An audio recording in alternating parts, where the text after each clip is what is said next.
Alors bonjour et bonsoir à tous, bienvenue dans Lexique Bobisso, dans la rubrique Panafricanisme expliqué.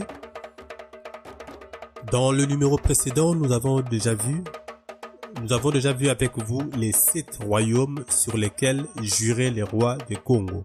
Aujourd'hui, nous revenons un peu plus en profondeur sur ces 7 royaumes. À vous la parole. Bonjour tout d'abord. C'est qu'il faut déjà comprendre une chose. Les royaumes africains matériels ont été tous été détruits. Et la destruction de ces royaumes nous a privés du patrimoine historique vrai et de nos archives, si j'ose dire, de nos archives historiques, qui nous auraient permis de pouvoir, sans discussion aucune et sans rejet aucun, de pouvoir étaler et donner aux générations futures tout ce que nous connaissons et tout ce qui a été notre passé historique. Mais heureusement que le royaume immatériel de l'Afrique n'ont pas été touchés. Donc ces royaumes immatériels n'ont pas été touchés. Et c'est là que nous sommes allés encore puiser pour vous refaire et vous reparler de ces royaumes sur lesquels jurait le roi de Congo, qui jurait sur cet royaume quand il était intronisé, parce que le roi de Congo était considéré comme le roi de tous les Noirs. Donc, il faudrait que ceux qui vont nous suivre puissent avoir la dimension spirituelle nette, acceptable. Ils n'ont point besoin d'aller plus loin, acceptable pour comprendre tout ce que nous aurons à donner. Dans le premier royaume, nous avons parlé de Mazimba Ethiopia. Mazimba Ethiopia, c'était le premier royaume qui, aujourd'hui, les gens appellent l'Éthiopie. Hein? Nous avions voulu garder le terme Mazimba à la place du terme royaume. Parce que souvent, quand on parle de royaume, les gens ont tendance à se référer à la conception de royaumes occidentaux. Il est tout à fait normal parce que ces mots-là et ces termes-là viennent d'eux. Donc, ils n'ont pas compris exactement. Ils les ont traduits selon leur mentalité et leur conception et leur, je dirais, environnement culturel et spirituel. Mais ils n'ont pas compris véritablement ce que nous, on appelait royaume. Alors, c'est pourquoi vous avez vu dans mon commencement, je parle des empires immatériels de l'Afrique. Retenez bien ça. Je parle des empires immatériels de l'Afrique, raison pour laquelle j'utilise le terme Mazimba. Vous utilisez le terme empire. En général, lorsqu'on utilise le terme empire, c'est qu'il y a eu bataille, il y a eu quelque chose de conquis comme ça pour qu'on parle de l'empire.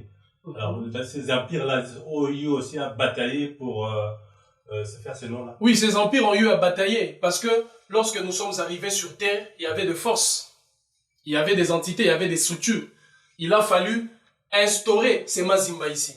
Là où nous sommes descendus en premier, partout où nous sommes descendus, il y avait des énormes forces sur place. Il y avait des puissances, il y avait des êtres animés et inanimés. Et il a fallu un grand travail de pacification, un grand travail de conquête pour en arriver à mettre ces Mazimba en place. Donc ce n'est pas venu comme ça d'un coup.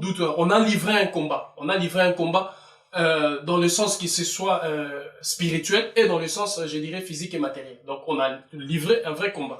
Et pour que nous en arrivons là, le combat était aussi individuel parce que tout un chacun devait livrer un combat contre certaines forces pour pouvoir intégrer ces notions et vivre dans ces ensembles qui étaient nôtres. Donc, le Mazimba Ethiopia, c'est là où ont été installées et conçues les 7 premières têtes des terres africaines. Les têtes de la terre d'Afrique. Les têtes de la terre d'Afrique. C'est là où ont été placées ces 7 têtes. Donc, la terre d'Afrique réside sur ces 7. Ce sont ces têtes-là qui sont propriétaires de la terre d'Afrique. Rien ne peut s'y faire sans eux. Et c'est lui qui rentre comme ça. Comme vous voyez bien la symbolique qui part des têtes. C'est lui qui rentre comme ça. Sans pour autant avoir la bénédiction de ceux-là. C'est ce qui se passe. On a vu même beaucoup des explorateurs, beaucoup des Européens, même beaucoup des Africains qui se sont aventurés à certains endroits, à certaines choses en Afrique, ont eu ce qu'ils ont eu. Donc, ce sont ces 7 têtes-là que nous allons parler. La première des têtes, c'est les têtes guerrières. Je voudrais d'abord, avant de rentrer dans ça, revenir sur quelque chose.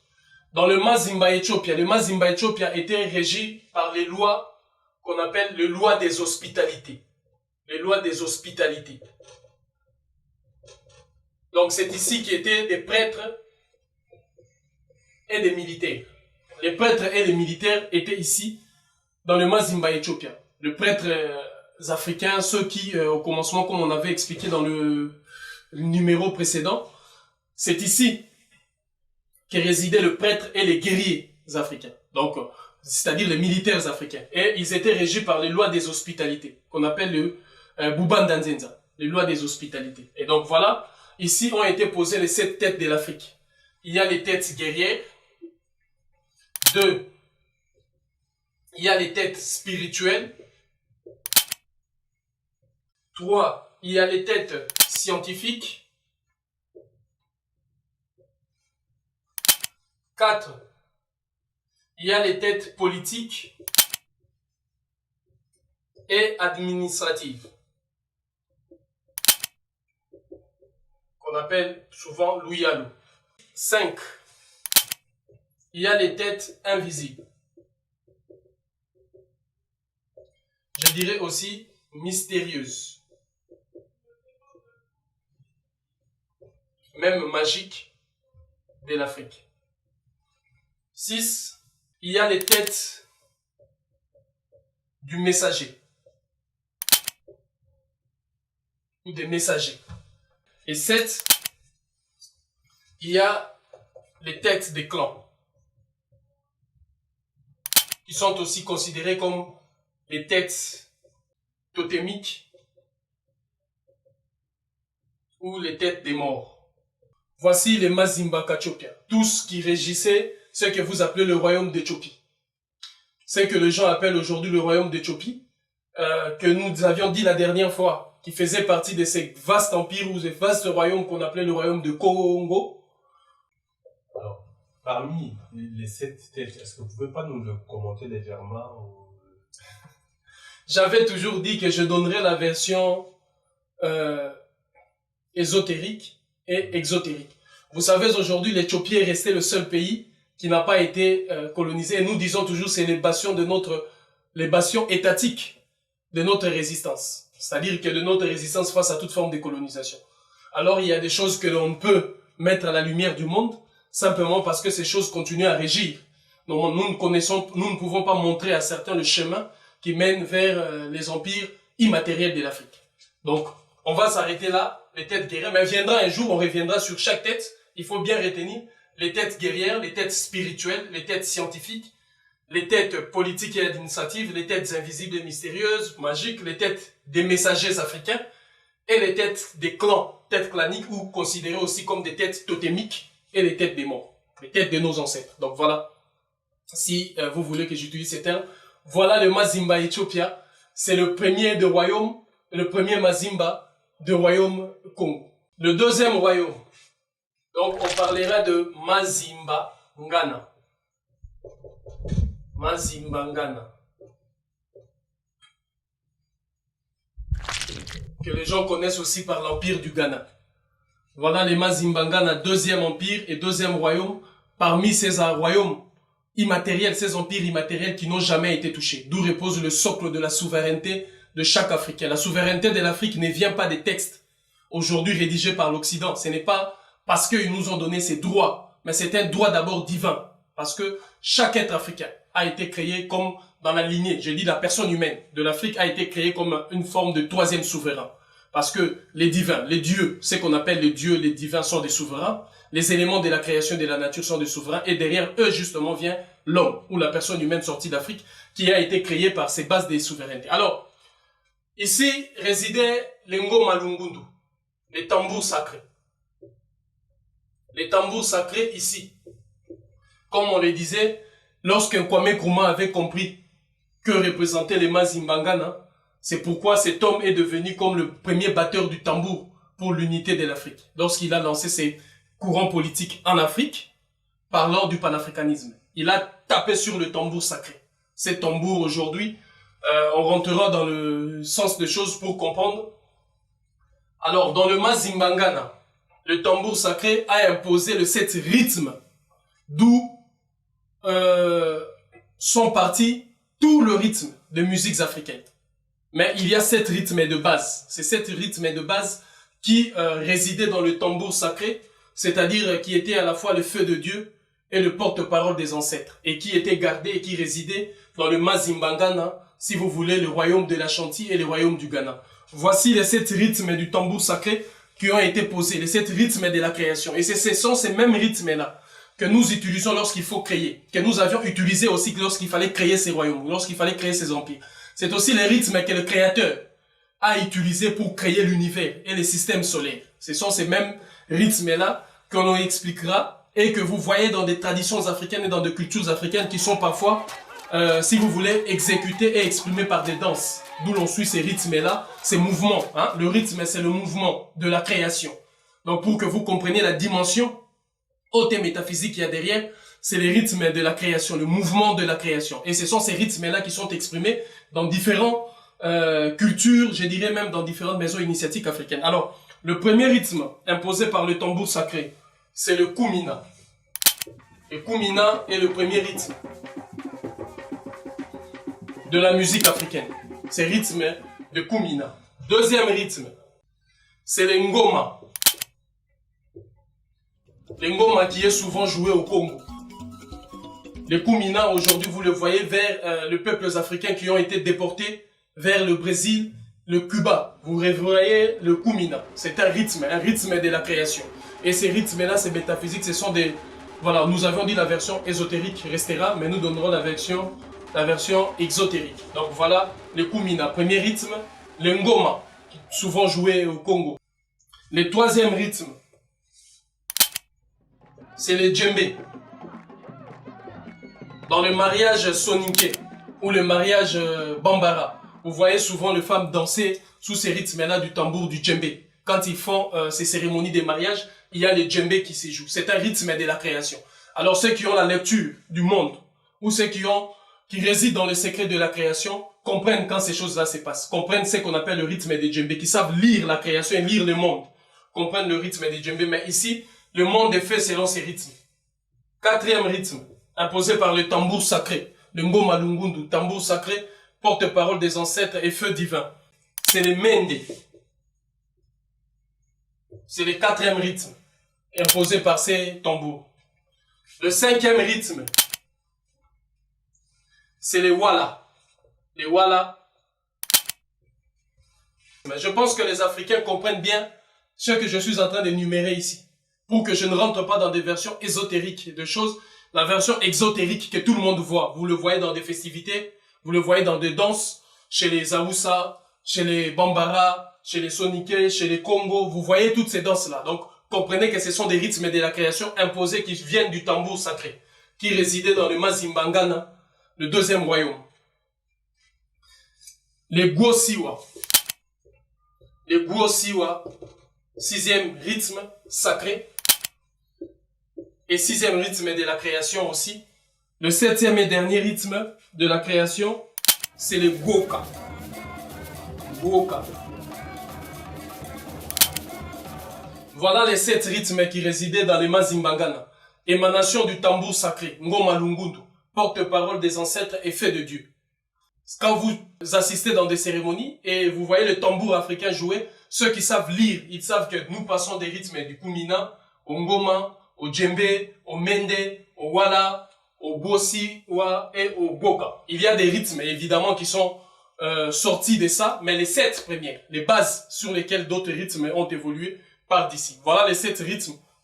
Là où résidait le tambour sacré, le porte-parole des ancêtres, c'est-à-dire le premier batteur de tam-tam, les premiers esprits qui ont dit que c'est fini, qu'il fallait l'indépendance, il fallait la souveraineté, que c'est fini, il fallait construire ses empires, que c'est fini, il faut lever l'Afrique. C'est ces rythmes-là. Alors, quand vous demandez au peuple, ou vous criez devant le monde, l'heure de la libération est arrivée, vous devez avoir la science de ces rythmes-là, pour pouvoir conduire le peuple, parfois au rythme des Kumina, parfois au rythme des Ngoma, parfois au rythme des Djembé, parfois ainsi de suite, vous allez créer le monde et créer cette nouvelle vie pour notre mère patrie l'Afrique.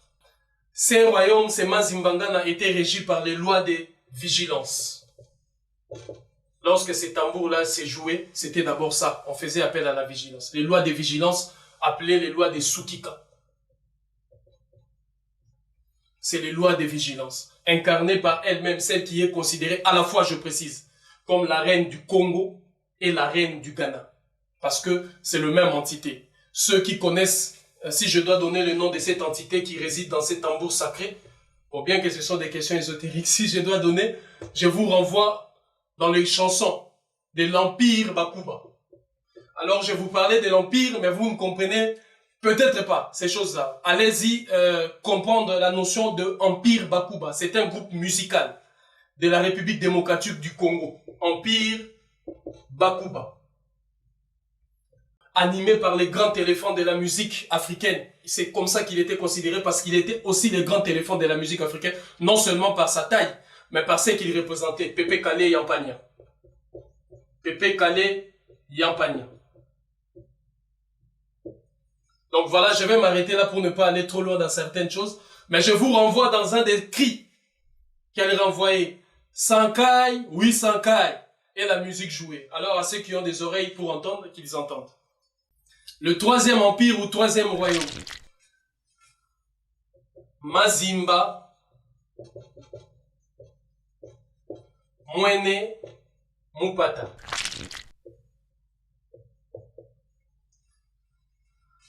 Les Mazimba, Mwene, Mupata, ou cet empire que vous appelez aujourd'hui l'empire des Zimbabwe, était régi par ce qu'on appelle les lois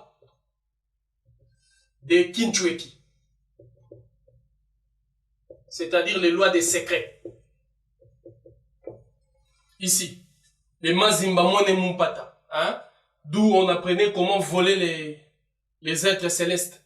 Quand vous allez dans des tours aujourd'hui qui sont matériels au Zimbabwe, des grands tours qui ont été retrouvés, des grands murs, vous comprendrez la science, comment est-ce que les hommes Kimpungu Pungu, les hommes qui savent voler et rentrer dans ces tours-là. Donc, on va s'arrêter là parce qu'on avait dit c'est uniquement des questions exotériques qui nous intéressent pour donner la science historique, anthropologique et toutes les sciences humaines que vous voulez et garder les sciences ésotériques pour ceux qui seront avertis à recevoir ces messages-là.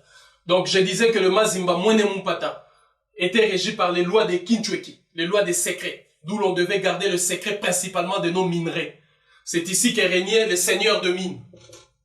Le seigneur de mine, Congo, régnait ici. Et lorsque le roi de Congo jurait sur le Mwene Mupata, il était le seigneur de mine. C'est lui qui était là dans ces temples-là, dans ces Mazimba, que les gens considéraient comme le roi des Zimbabwe, n'était pas fondamentalement, hiérarchiquement par le pouvoir, le roi qui en soit, parce qu'il dépendait du seigneur, le Mani Congo, qui était le roi de Congo. Donc ici, le Mazimba Mwene Mupata, qui était aussi parmi ces 7 royaumes, qui représentaient le royaume Congo. Alors, la première pierre, donc nous parlons des minerais, les seigneurs de mines.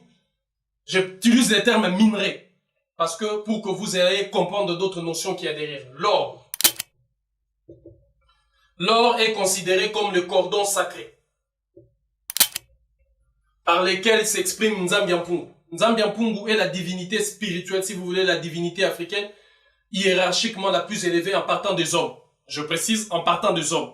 Quand nous sommes des hommes et que vous voulez aller spirituellement très loin, en Afrique, vous verrez Nzambiampungu. Mais quand on parle des dieux, par eux-mêmes, Nzambiampungu n'est pas aussi les plus élevés spirituellement parlant. Mais partant des hommes, ici sur Terre, il n'y a aucune énergie spirituelle, aucune puissance spirituelle au-dessus de Nzambiampungu Tulendo. Vous pouvez prononcer tous les noms des divinités que vous voulez, mais Nzambiampungu est au-dessus de ce genre pour chaque homme africain et chaque femme africaine. Alors, je vous renvoie dans un livre de Barack Obama, d'où il parlait, je ne vous donnerai pas les titres, mais allez-y chercher, où il parlait de sa famille et l'origine de sa famille kenyane, de son père, et il parlait de Nzambiampungu. Allez fouiller, vous verrez ces choses et vous comprendrez certains éléments de base, parce qu'il était capable, lui, de remonter le cordon ombilical de ses ancêtres, de sa lignée paternelle jusqu'à 18 générations possibles. Donc, ce sont des bases qui peuvent vous aider à aller comprendre certaines choses. Je prends des éléments, non pas des gens avec qui nous sommes dans la même en scène, où nous résidons dans la même conception du monde, mais je prends des exemples qui vous parleront, qui vous seront palpables, que vous pouvez facilement comprendre, parce que ce sont des personnalités peut-être connues. C'est pourquoi j'ai cité Pépé Kale Yampania, c'est pourquoi j'ai cité Barack Obama. Sans pour autant que vous me fassiez la confusion de choses en mélangeant moi Zoulou avec ces représentants du capitalisme américain. Donc là, il faut que l'on soit clair. L'or, le cordon sacré par lequel s'exprime Nzambiampungu, c'est ces minerais-là. C'est le minerai divin. C'est là, par là, quand vous voulez parler aux esprits le plus élevés, spirituels de l'Afrique, c'est l'or. C'est par l'or que ça se passe. Deuxième minerai, l'argent. Vous avez vu beaucoup d'Africains ont l'habitude d'avoir l'argent sur eux. Hein, c'est transmetteur d'énergie ancestrale. Beaucoup ont l'habitude de... Donc, allez-y vous renseigner parce qu'il faut qu'il y ait aussi un effort de votre part, de faire un effort d'aller vous renseigner pour comprendre mieux l'Afrique. Au lieu d'être surchargé sur de notions coloniales qui jusque-là vous ont dérouté de la voie essentielle. Troisième, le diamant. La science mystique ou ésotérique qu'il y a derrière les diamants, c'est la science que nous appelons le Mandombe. C'est la science de la femme noire. Les mystères enseignés de la femme noire. Les mystères que les catholiques ont appelés la Vierge noire. Mais les mystères profonds de la femme noire. C'est ça qu'il y a derrière les diamants. Quand on comprendra véritablement qu'est-ce que ça symbolise, on comprendra les mystères, j'ai dit bien. Les mystères et l'existence de cette créature qu'on appelle la femme noire. Donc, bien évidemment, c'est ici qu'il y a ces mystères-là. Donc, ce sont des questions qui sont toujours ésotériques, mais que nous pouvons ouvrir progressivement compte tenu de l'évolution de ceux qui recevront ces messages. Quatrième, c'est le cuivre. Ou aussi dit Shaba. Ou Makaba.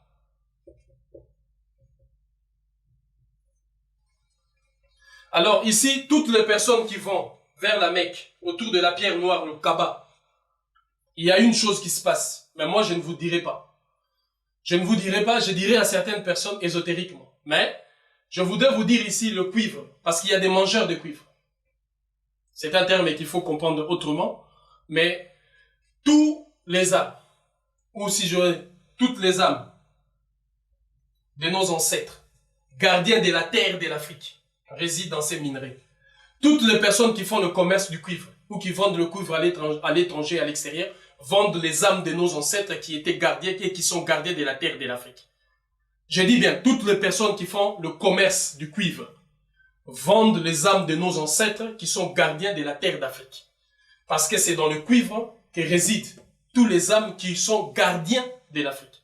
Ça soit des âmes humaines ou des âmes je ne sais pas quoi, mais toutes ces âmes-là, parce que vous connaissez que la science spirituelle de l'Afrique parle de l'âme, que les gens ont traduit par animisme, dans chaque composant, dans chaque être vivant ou de la création. Donc, ces âmes-là, qui sont gardiens de la terre d'Afrique, bien évidemment dans le cuivre. Il y a une façon de faire revenir ces âmes-là en soi, en utilisant le cuivre. Ce sont des notions qui sont ésotériques, comme on l'avait dit, qui seront enseignées des techniques pour permettre à certains qui souhaitent être les gardiens de la terre d'Afrique, de veiller sur notre terre, de pouvoir faire revenir ces âmes gardiens de notre terre.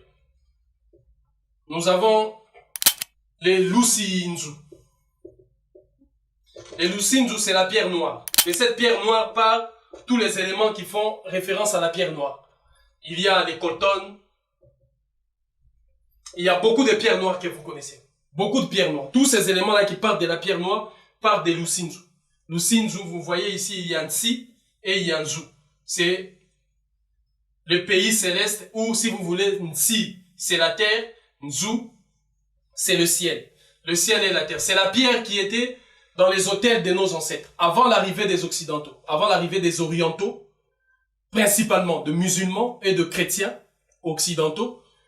L'Africain, quand il faisait l'autel, ce que vous appelez tabernacle pour ses ancêtres, il mettait sous, par exemple, la nappe ou le voile qui était dessus, il mettait la pierre des Lusinzu. Quand les Occidentaux sont arrivés, et les musulmans, ils se sont partagés la pierre des Lusinzu. Les Occidentaux ont pris la pierre. Cette pierre-là, c'est ça qui réside dans le tabernacle de toutes les églises catholiques et de la première des églises catholiques construite au Vatican. L'église mère, je dirais, disons. L'église mère catholique qui réside au Vatican, c'est là qu'on met une partie de la pierre, de notre pierre Lusinzu. L'autre partie de la pierre Lusinzu a été mise là où il y a la Mecque.